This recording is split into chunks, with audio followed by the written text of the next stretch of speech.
In Hindu mythology, there is the story of Mahabharata. At the end of this epic saga, we have the five hero brothers who must now find their final resting spots and try to get into heaven. To do so, they embark on a pilgrimage. Right at the start, a stray dog joins them, and together this band marches towards the mountains. But one by one, the brothers start to fall, until only one of them is still left marching. It is Yudhishthir, the son of Dharma itself, Dharma being duty. He had lived a virtuous life, and as he marched, he is finally greeted by the King of Heaven himself. He asks Yudhishthir to get on his chariot and ascend. He turns to the dog that is with him and asks the King of Heaven if the dog can also be allowed in.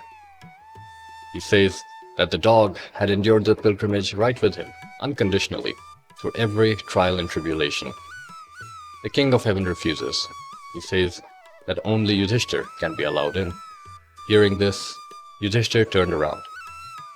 He started to walk back, leaving behind heaven, for which he had undertaken the entire journey. But he refused to leave without the dog, which had been his loyal companion. The King of Heaven called Yudhishthir back. He exclaimed that Yudhishthir was right, and the dog would be allowed into heaven. Furthermore, he revealed that the dog itself was an incarnation of the deity of Dharma itself. And thus, the dog becomes an animal that ascends into heaven itself. Dogs around the world are known for their unconditional love and loyalty, and in a way, that is what the story honors. Iconic to every Indian city is the Gali Ka Kutta, the Indian street dog. But I want to call them stray dogs, because even when you leave the city, they still exist.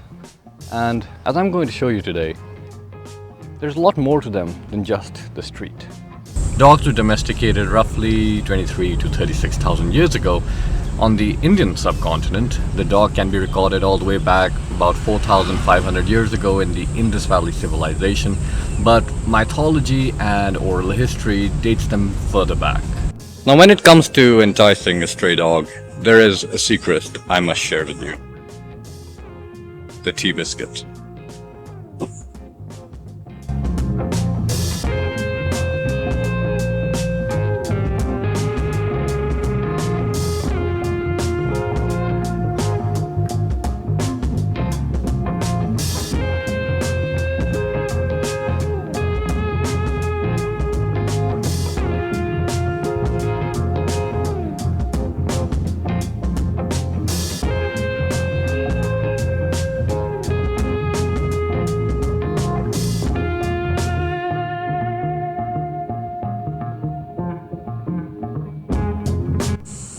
My love for these dogs is not unique.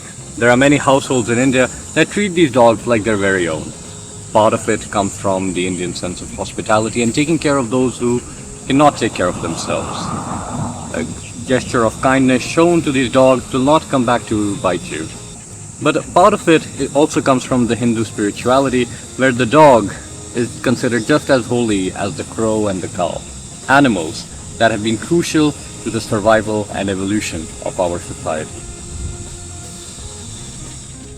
It's been a while since the human first domesticated the dog from its wolf ancestor, and that means the dog has evolved to look forward to our love and affection as well as bonding with us and our lifestyles. Of course, the stray dog does not get the same amount of human interaction and love as a pet dog would, even if it wants it. And that means that in such instances, the dog has to take care of itself, for which it relies on its canine nature. So the stray dog will form social connections with themselves, forming little packs and marking little territories against other packs of stray dogs. They will even form hunting parties to take down ungulates like the nilgai. Of course, most of the stray dogs you will find will just scavenge for food or hunt little animals, but it must be seen that when we do not take care of them, the dog will act more like its ancestor, which could take care of itself. It's 43 degrees now. The dogs are hiding in the shade, escaping from the heat. So I want to talk about something that's a little unpleasant for their little ears. And it's the fact that not all human interaction is nice, and some of it is quite negative for them. Humans don't spare each other from their cruelty, and these dogs don't get to escape it either. In fact, it's quite uncommon to see a street dog that does not have some level of trauma within it.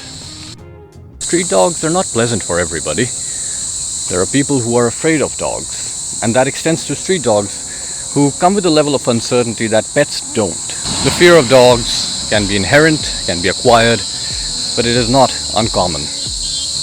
In fact, there is also a degree of caution that has to be taken with street dogs because they come with their own insecurities and traumas that a normal pet would not. So it's not wrong for a person to be afraid or cautious of a stray dog, but it's also not the dog's fault for being a dog. However, this does create more nuance when it comes to the larger interaction between humans and stray dogs in society.